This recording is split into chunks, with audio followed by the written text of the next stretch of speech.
Big Lez's League, an all rugby league experience. Hello, welcome back to Big Lez's League. Make sure to click the subscribe button to go ahead and subscribe, become a part of the Big Lez's League community.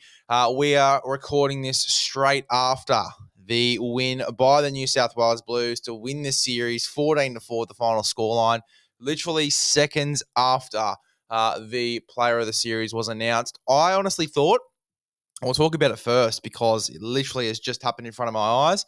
I honestly thought that we were going to see Moses get that player of the series. It is fair enough. He has only played the 2 games, so it is fair enough that it does go ahead to Angus Crichton. But Moses has been phenomenal. And in this game, his kicking game was a massive part as to why New South Wales kept the pressure on. Obviously, those long kicks out of our own end. I feel like if we had another halfback in this sort of situation without the long kicking game that Moses does possess, it would have been in a lot of trouble, a real lot of trouble. And credit to Moses for playing so well.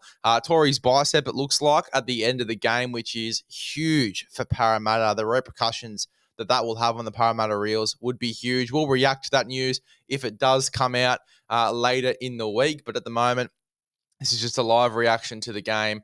Let's just talk about New South Wales first. We'll literally go down the team list here. Edwards, unbelievable performance. Player of the match, obviously, in this game, and well-deserved. He's roaming. He just, in every single play, had plenty of touches throughout this game. 27 runs for 242 meters. 50 minutes into the game, he had 160 run meters. Just absolutely insane numbers from Dylan Edwards. 7 tackle busts as well here. Only missed 1 tackle out there at the back at fullback, had an offload. Was just in absolutely everything. And just the ability to go down both sides of the ruck. Some of his cutout passes as well. There would have been a beautiful one towards the back end of the game around the 60, 70 minute mark. That would have been a perler, but obviously Liam Martin touched it and it bounced up and went out. But Dylan Edwards in this game, he was absolutely insane in his kick returns as well. Just how hard he runs back from his kick returns. Obviously we see it for Penrith week in, week out, but to do that at Origin level in the sort of game where, especially in that second half, Queensland, they put a lot of pressure on New South Wales defensively and in attack as well. Were winning the field possession battle for a little bit there in the second half. I thought New South Wales and Dylan Edwards, just with those kick returns, were outstanding and really, equipped themselves to the pressure very, very well, handled the pressure very, very well. Edwards was amazing. To do that against Queensland at Suncorp, as I said, just insane. To'o and Lomax coming out of their own end as well, particularly with the kick pressure of Queensland throughout this game. To'o and Lomax coming out of their own end was just so smart with how they weren't necessarily winning the contact every time, but if they knew that they probably weren't going to win the contact, they go down straight away and they keep the field position rather than being dragged back or, getting absolutely flogged and getting an error force. They just really read every situation really well. When the Queensland defence was rushing up, they'd go down. If they could, find a little hole in the line and go through 2 defenders and get on the front foot, lay on your front, get a quick play the ball, they'd do that. Just so smart with how they approach their kick returns here. I thought Lomax, he had some great moments in this game. 164 meters off 21 runs, 5 tackle busts. He was unbelievable. And then Brian To'o as well, 154 run meters, of 16 runs, 59 post contact, 6 tackle busts in Origin football. It is just absolutely insane to see these numbers. Bradman Best as well, going down that left-hand side. Look, I'll tell you what, I would have loved to have seen, Bradman get up for a few more, just hold the ball a little bit more.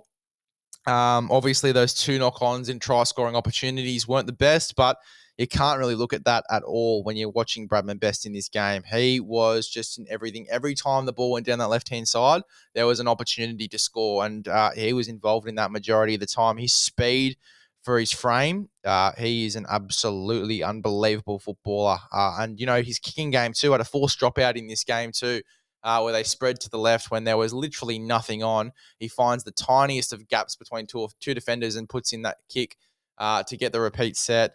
Just an unbelievable player. And So happy that he was able to play here. The hamstring wasn't troubling him at all in this game.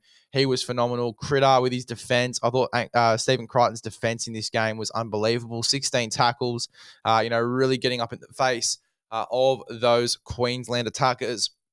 Had 106 run meters in this game as well. A tackle bust and a line break. But I thought his defensive performance was really, really solid. Luai and Moses, the running game of these two guys, particularly Luai going down that left-hand side, nearly getting in between two defenders there to have that really long run. He obviously got through the two defenders, but then got tackled, I think, by one of the outside backs on that side. It might have been Dane Gagai, but there were so many opportunities where Luai was very close to making a clean break between two defenders on that left-hand side for the Blues. He was so dangerous with his running game, and so was Moses as well, and obviously scored a try off his run as well.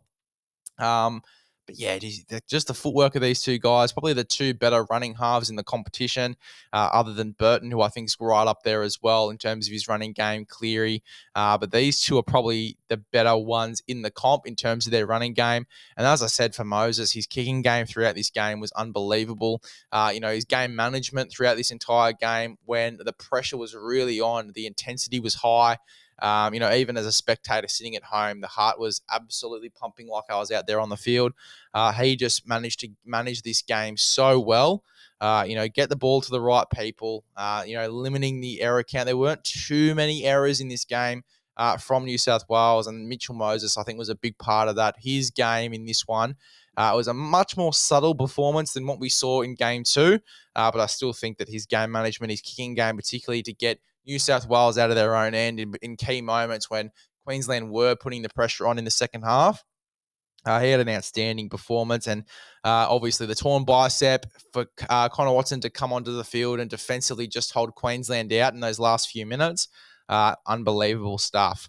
Jake Trbojevic, again, a lot more of a defensive performance, played 20 minutes, had 15 tackles, didn't miss a tackle, only had 19 meters off 3 runs. A lot of the runs were going to guys like Payne Haas.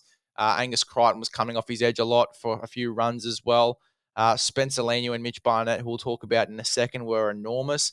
But Jake Trbojevic, very solid defensive performance, didn't miss a tackle here. And then Payne Haas, 14 runs, 110 meters, 37 post contact, 4 tackle busts, 30 tackles, 0 missed. What a performance from Payne Haas. Unbelievable. It's probably one of the more underrated performances.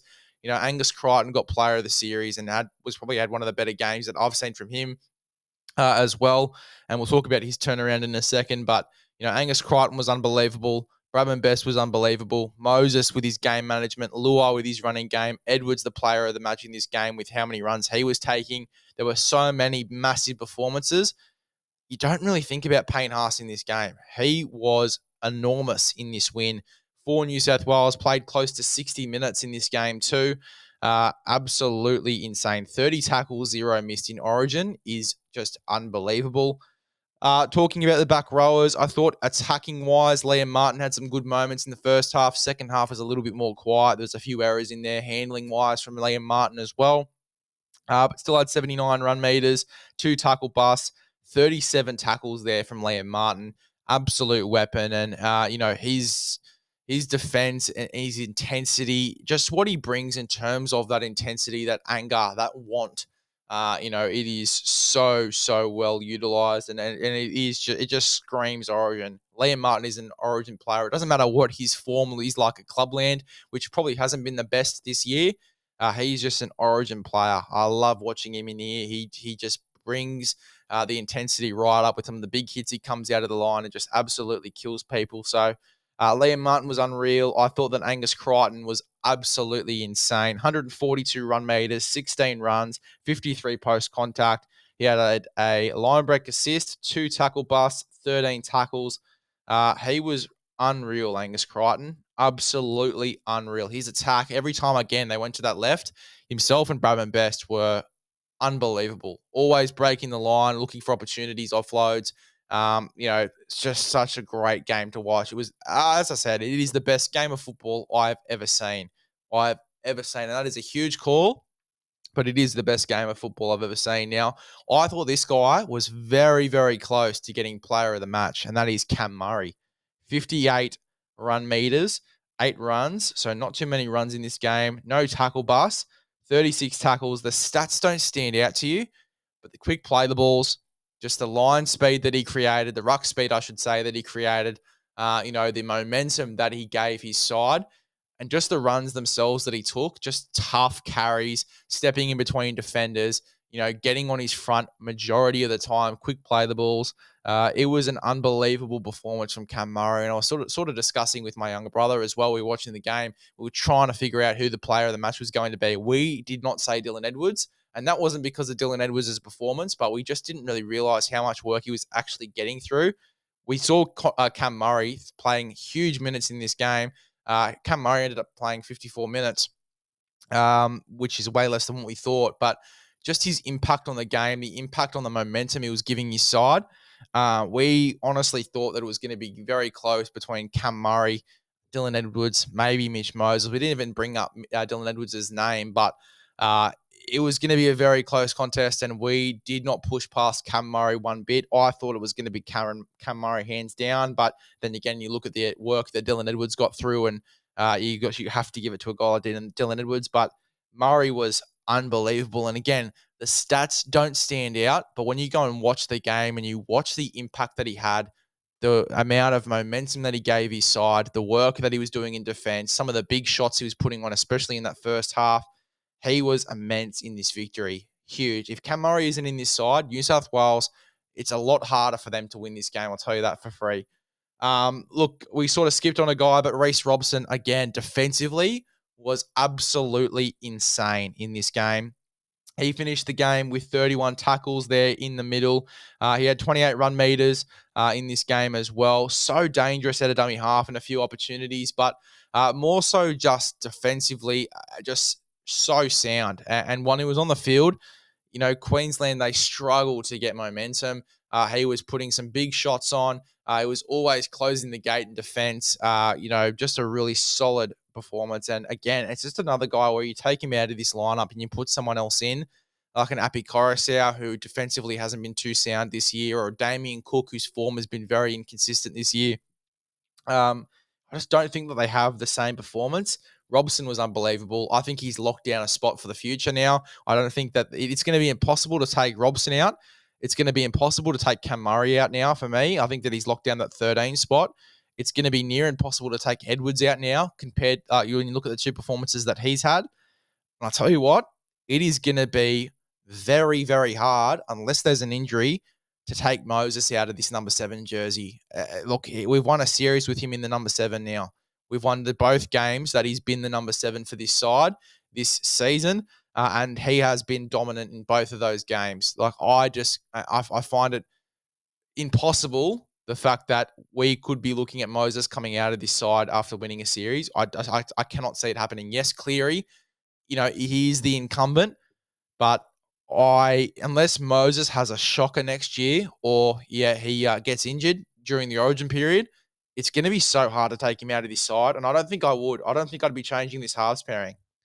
And again, Cleary would have to kill it, and Moses would have to have a shocker for me to change it, to be honest. And it's a big call because Cleary is probably one of the better halfbacks that we're going to see.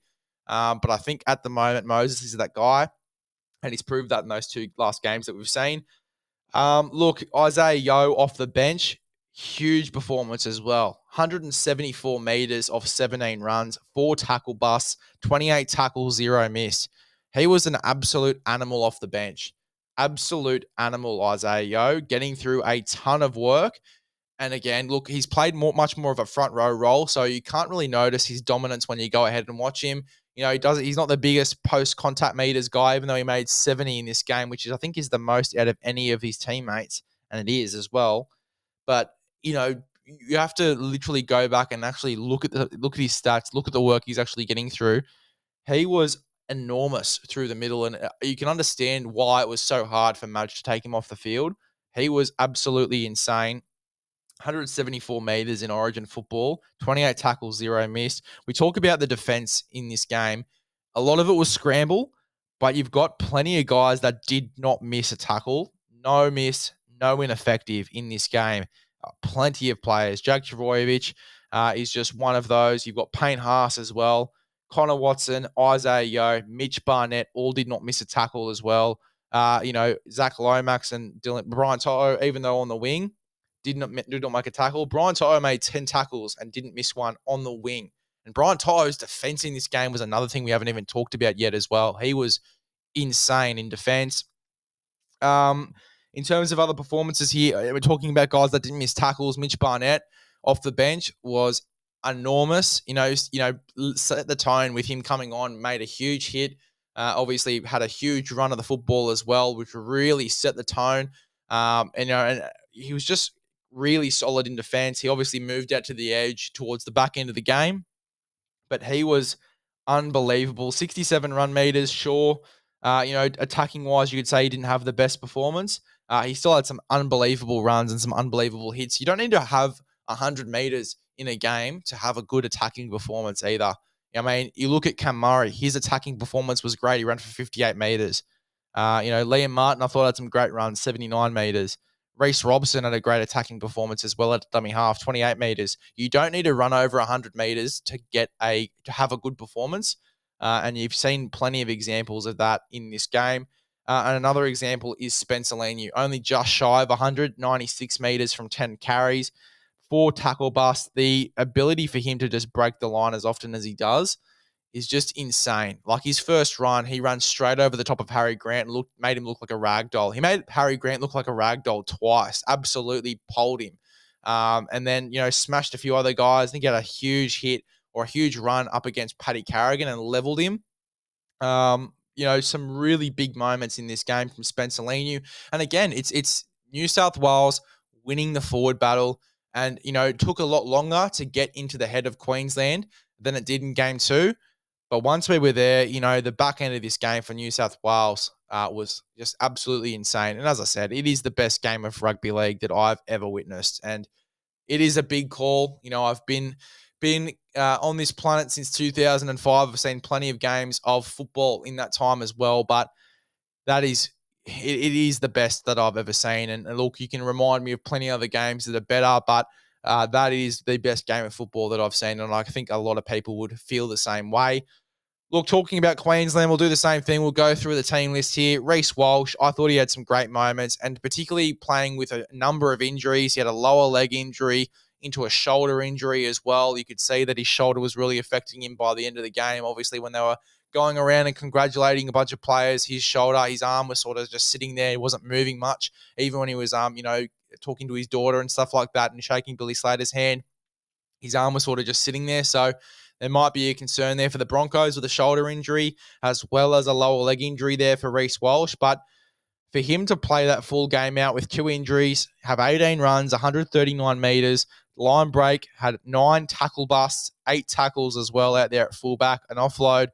He was outstanding, absolutely outstanding, Reece Walsh. I think he still had a very solid performance and was one of their more dangerous players as well, especially in their spread sets. Look, I think Brandy made a great point in commentary on Channel 9. If you watched on Channel 9, I think that they did play very lateral, and I think it hurt them a bit. I think they sort of realised that, okay, maybe we're not completely winning the forward battle here. Let's spread to our edges. And we sort of saw a very similar game from them in game 2. They did become very lateral when they started to lose the forward battle, and we saw that a little bit in this game as well. They did love to spread to their edges very early in the tackle count, even though when a few times it wasn't on. Speaking of these outside backs, though, Valentine Holmes, he had a big performance. I did not expect him to be on the left side defending Zach Lomax, but obviously he's played left all year, defensively more comfortable there. Still defensively had some barries. Only made 3 tackles there. Had 1 ineffective, 1 missed, which is not too bad at all. But I still thought defensively there was a few opportunities that he missed, but attacking wise, 121 meters, 16 runs, a tackle bust, 34 post-contact meters, had 3 offloads as well. I thought he was very dangerous, and I thought he still had a pretty decent game. Taking him away and taking the pressure off him from defending that left-hand side for New South Wales.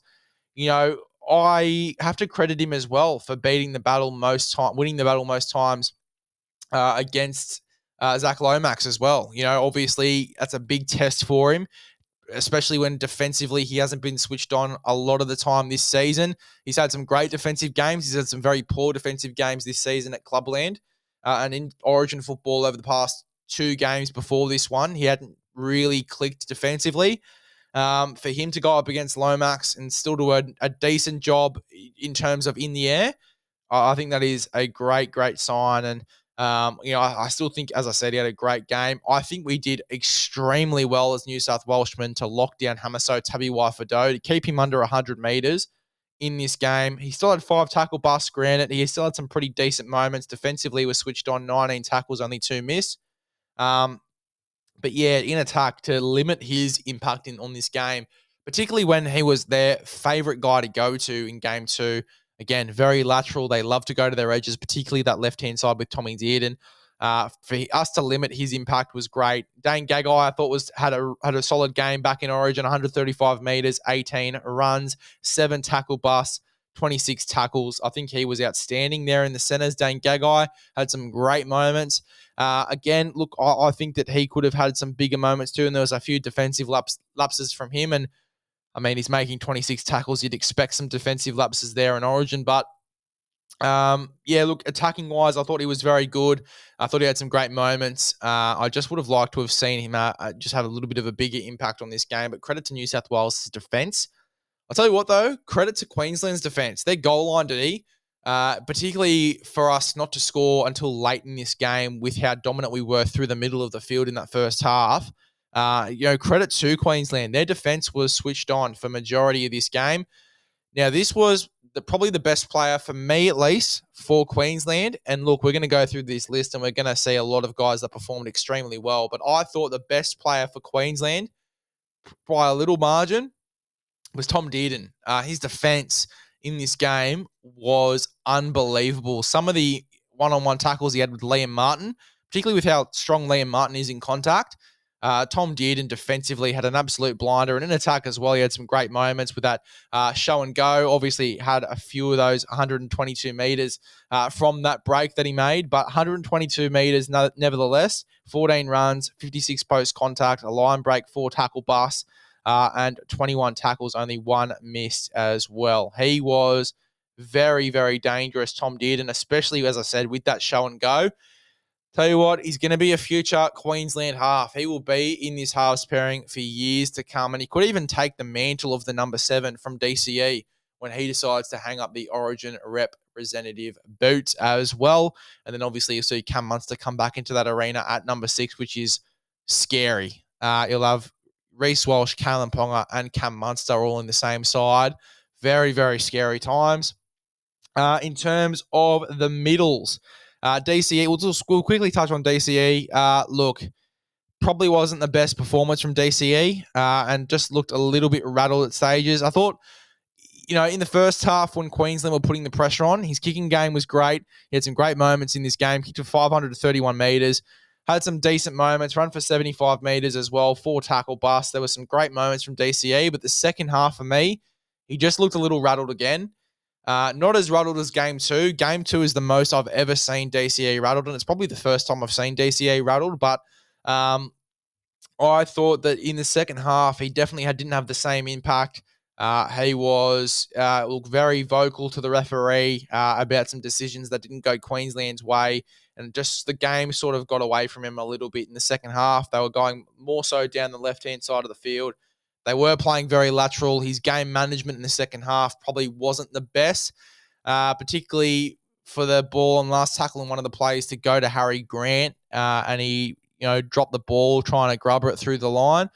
Instead of going to the playmakers, just a few little things like that, not calling that ball in that instance, going down the right-hand side and getting the ball in your hands in that instance when Harry Grant was going down that right-hand side to be there. And just a few other instances like that. I think maybe I'm being a little bit hypercritical here, but yeah, DCE, I think his game management and just, as I said, the game, I guess, got away from him a little bit in that second half. Ruben Cotter. He played 80 minutes, close to 80 minutes in this game. I thought he was on for the full game. I just don't remember seeing him come off the field. 94 metres, 11 runs in this game in total, A tackle bust in there, 53 tackles in Origin football. Absolutely insane. We'll talk about the king of the tackle count in a second too when we get a little bit further down this team list here as well. Collins, I thought he got pumped. I thought he got dominated a few times. It's not the best Origin performance I've seen from Lindsay Collins. There were definitely some good moments in there. 6 runs, 53 metres, though, just won't cut it, especially going up against some of the forwards that New South Wales have to offer. But, yeah, very interesting performance from Collins. That run where he got pumped by Angus Crichton, that was insane to watch. I've never seen Lindsay Collins get pumped like that. Look, I tell you what, I just don't think that the Kurt Capewell call from Billy Slater was the wrong call here.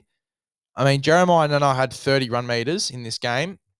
The fact that he wasn't heavily involved going down the right, the fact they didn't go down the right more with Dane Gagai and Selwyn Cobbo on that edge, and also Jeremiah Nanai for DCE. Again, the game sort of fell away from DCE a little bit, but fuck, they should have hammered that right-hand side a little bit more.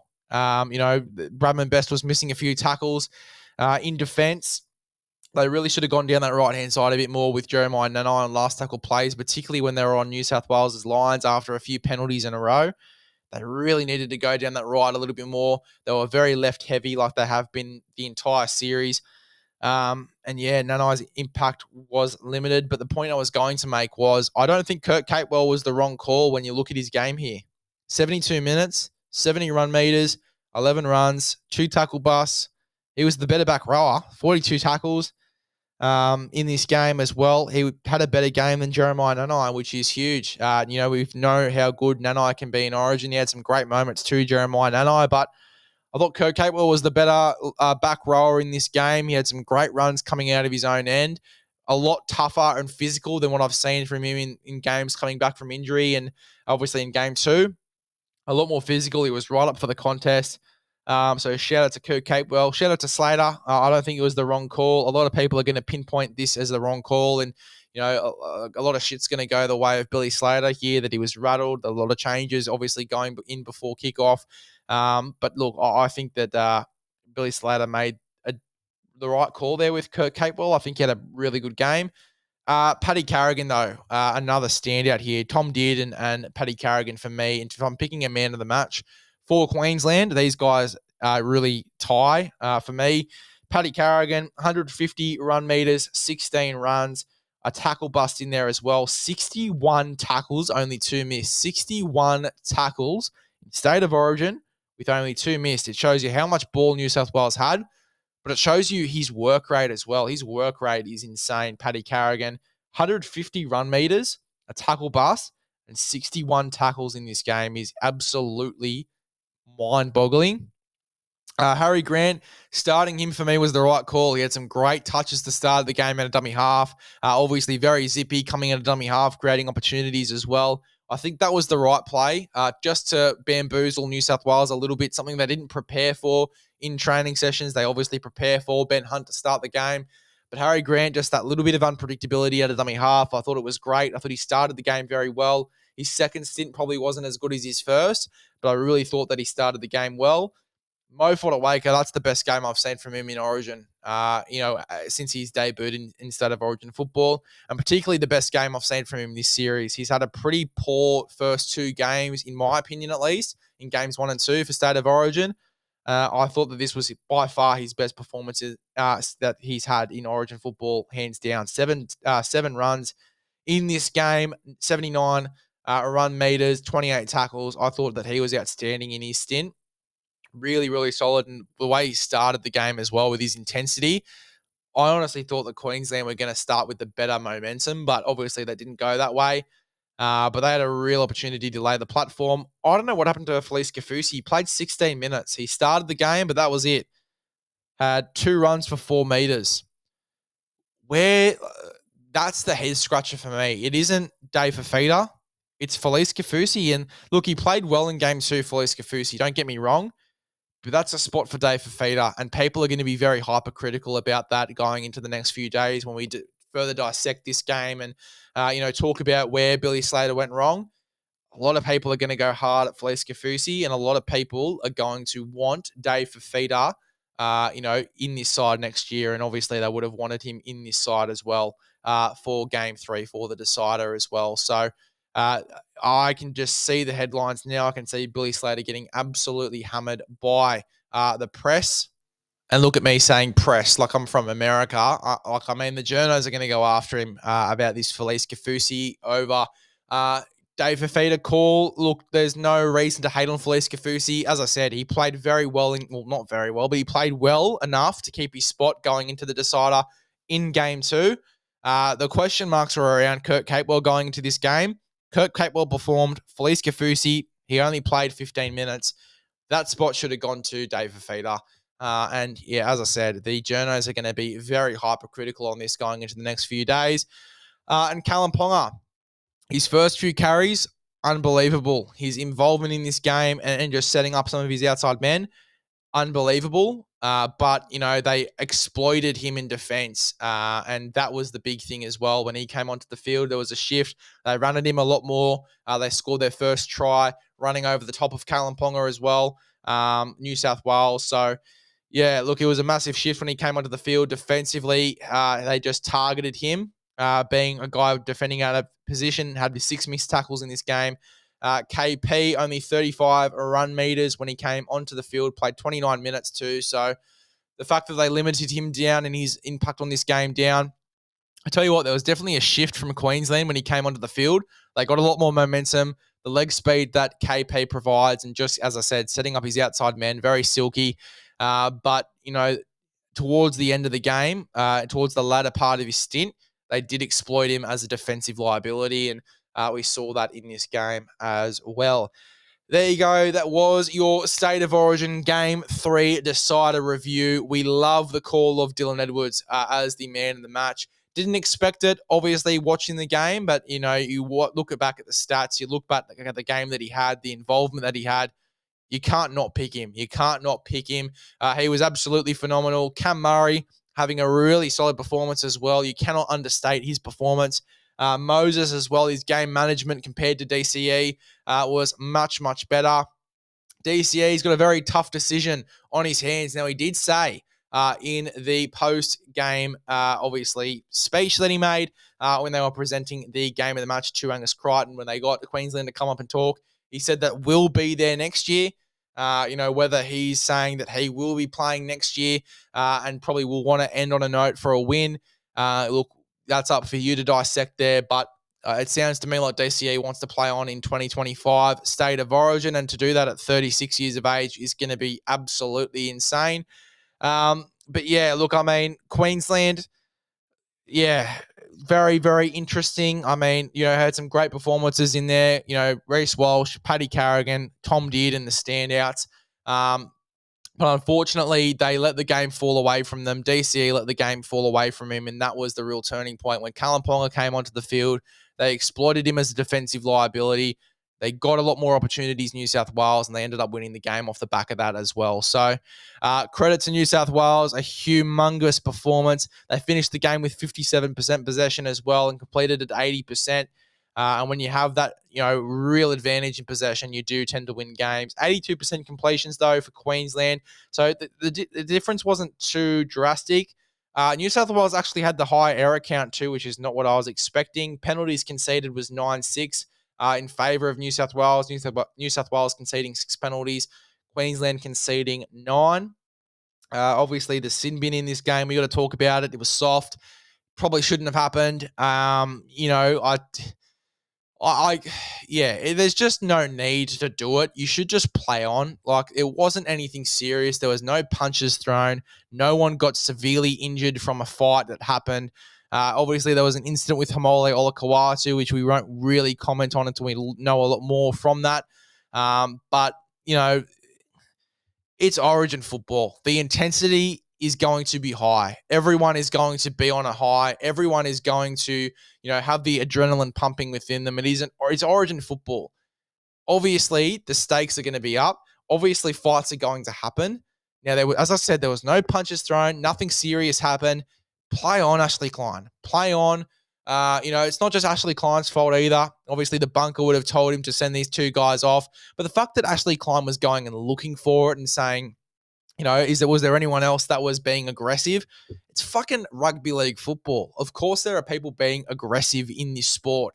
For them to, go looking for stuff as well and to even it out, yeah, look, just appalling. And I don't want to ruin what was an absolute spectacle game. It's the best game I've ever seen. Don't get me wrong, but that shit in Origin football has just got to go. They've just got to play on. It is Origin. The intensity is going to be up. There's going to be fights. You got to accept it. You got to accept and let go a lot of things that you would blow in rugby league, in NRL, and just let it go in State of Origin because it is a different beast. It's the pinnacle of our game.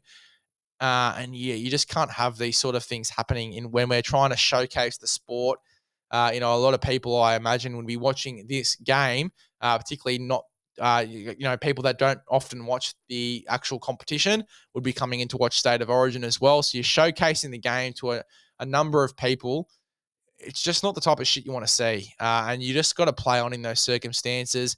As I said, not to be negative, Nancy, it is the best game of rugby league football that I've ever witnessed. And credit to both sides. It was a very high quality game. Both sides playing quite well. Obviously, a few concerns for Queensland playing a little bit too laterally. And obviously, as I said, the game got away from DCE in the end. And New South Wales capitalised on that. They capitalised on Kalimpong defending way out of position as well in the front line. And they obviously had some big moments too. Payne Haas, Cam Murray, and Dylan Edwards, obviously the standouts. Angus Crichton as well. Bradman Best there in the centres. Brian To'o coming out of his own end in his defence. There were so many unreal performances. Let me know if there's anything that I've missed from this game that you'd like me to dissect, and I might even do another separate podcast just going through anything you guys leave in the comments, any questions you guys have for me as well about the game, about rugby league in general. Just leave them in the comments. Might do a little podcast as well, depending on how many questions we do get. But that is your State of Origin Decider review. As I said, anything I've missed, let me know. Subscribe to Big Lez's League. Become a part of the Big Lez's League community, and we'll see you guys in the next one.